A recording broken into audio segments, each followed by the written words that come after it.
Allah subhanahu wa ta'ala talks about people, and he mentions that at the time of death, when a person who hasn't really done good, right, who isn't in a good place at the time of death, they're going to have certain regrets. They're going to ask Allah subhanahu wa ta'ala, send us back, right? And then they start to list what exactly they're going to want to do when they go back, right? Because think about it. Once you are at the time of death, and now your soul, you're basically entered, you've left this realm of this life, right? Death is upon you. Your soul is being taken out, right? The angel is there.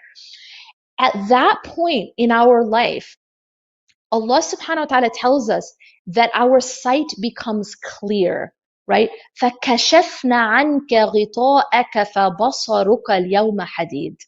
Allah subhanahu wa ta'ala says that at the time of death, when we leave the illusion of this life, He removes the veil from our eyes, and at that point, our sight is keen, it is sharp. We see things as they actually are, right? In this dunya, many of us, most of us, do not see things as they actually are. We are covered with veil upon veil of deception, right? We are veiled with money and luxury and superficial materialism, worshipping other things. We become distracted from Allah subhanahu wa ta'ala because we love other things as we should only love Allah subhanahu wa ta'ala. There's so much deceiving us. There's so much. We are distracted, right? Allah subhanahu wa ta'ala says in the Quran that أَلْهَاكُمُ التَّكَاثُرُ, that you have become distracted by gaining more and more. What are we trying to gain more and more of? Well, we're trying to gain more and more wealth, and now in the modern world, we're trying to gain more and more followers, more and more likes, more and more praise, there more and more power. So Allah is saying that you've become distracted by this mutual rivalry in getting more, right? أَلْهَاكُمُ التَّكَاثُرُ حَتَّى زُرْتُمُ الْمَقَابِرِ, until you enter the grave. Now, when you get into the grave, when you leave, you step over this line between life and death, at that moment, everything becomes clear. That veil is taken off of your eyes. You see things as they really are. فَبَصَرُكَ الْيَوْمَ حَدِيدٌ. At that point, even Pharaoh knew what was happening. And at that point, even Pharaoh was trying to believe, right? We had told this in the Quran at the time of death. Even Pharaoh, who was the worst tyrant to walk the earth, right? He stood up and said, "Ana rabbukumul a'la." He was the most tyrannical person. And yet even he at the time of death could see the truth. Al-haq, the actual truth, capital T. And even he at that point wanted to believe. And Allah subhanahu wa ta'ala says to him, and now, question mark, it's too late at that point, right? Now, what do people say at the time of death?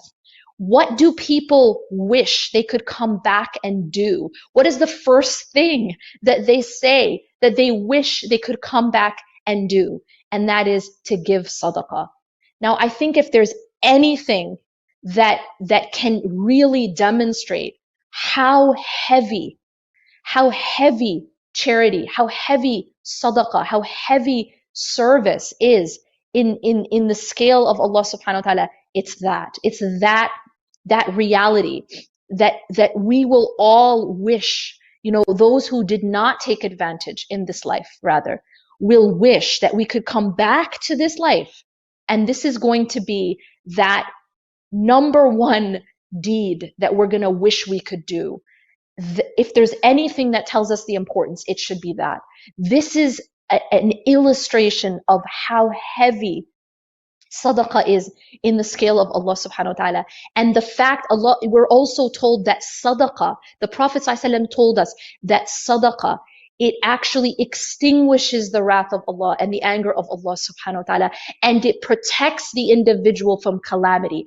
And now this brings me full circle. When we're talking about solace, when everyone is looking for solace, who doesn't want solace in their life for themselves and their family? Who doesn't want protection from calamity? Who doesn't want the help and the mercy of Allah subhanahu wa ta'ala? We're all desperate for these things. And when it comes to true solace and protection, this is actually one of the fastest way and one of the ways promised by Allah subhanahu wa ta'ala to get them. Allah subhanahu wa ta'ala has told us that if we help another person in need, Allah will help us when we are in need. That if we remove a difficulty from another person, then Allah will remove a difficulty from us.